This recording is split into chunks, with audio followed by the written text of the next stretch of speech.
ইসরায়েলের ওপর ক্ষুব্ধ কেন যুক্তরাষ্ট্র? এমনকি ঘনিষ্ঠ মিত্র যুক্তরাষ্ট্রের সতর্কতাকেও যেন আমলে নিচ্ছে না ইসরায়েল। ইরানের তেল সংরক্ষণাগারে সাম্প্রতিক হামলাকে ঘিরে দুই দেশের মধ্যে তৈরি হয়েছে বড় ধরনের মতবিরোধ। গত ২৮ ফেব্রুয়ারি ইরানে আগ্রাসন শুরুর পর এটি ওয়াশিংটন ও তেল আবিবের মধ্যে প্রথম বড় কূটনৈতিক অস্বস্তির ঘটনা। নগদ নিয়ে এলো হার না মানা হার অফার। সর্বনিম্ন ১০,০০০ টাকা রেমিটেন্স নগদে পাঠালে থাকছে স্বর্ণের হার জেতার সুযোগ। মার্কিন সংবাদ মাধ্যম এক্সিওসের প্রতিবেদনে বলা হয়েছে, হামলার পর ইসরায়েলের প্রতি চরম বিস্ময় ও ক্ষোভ প্রকাশ করে যুক্তরাষ্ট্রের প্রশাসন একাধিক বার্তা পাঠায়।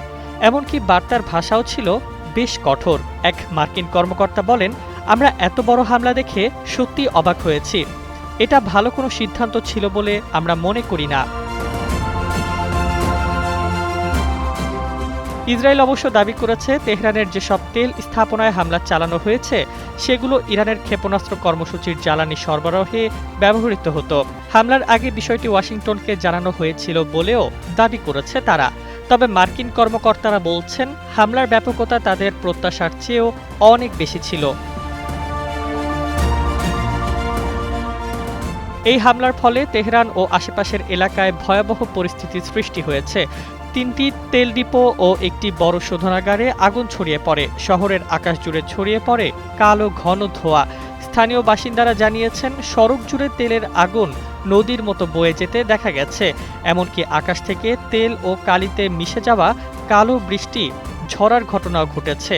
পরিবেশবিদরা এসিড বৃষ্টির আশঙ্কা প্রকাশ করায় মানুষকে ঘরের ভেতরে থাকার পরামর্শ দেওয়া হয়েছে। এই হামলার প্রভাব পড়েছে বৈশ্বিক জ্বালানি বাজারেও। যুদ্ধের কারণে তেলের দাম আগে থেকেই বাড়ছিল।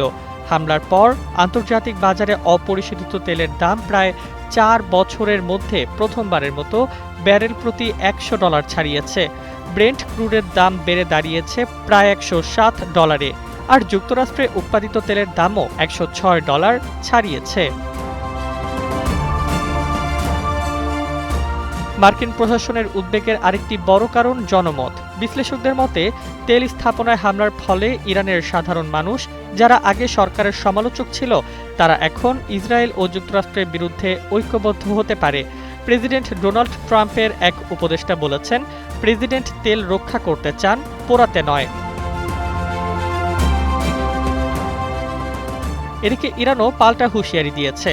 তাদের সামরিক মুখপাত্র বলেছেন, ভবিষ্যতে তেলের ওপর হামলা হলে তারা একই ধরনের জবাব দেবে। এমনকি প্রয়োজনে বিশ্ববাজারে তেলের দাম ব্যারেল প্রতি $২০০ নিয়ে যাওয়ার সক্ষমতাও তাদের আছে বলে দাবি করা হয়েছে।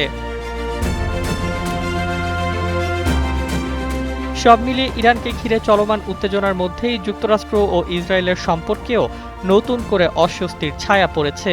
বিশ্লেষকদের মতে, এই মতবিরোধ ভবিষ্যতে মধ্যপ্রাচ্যের কূটনীতিতে নতুন সমীকরণ তৈরি করতে পারে।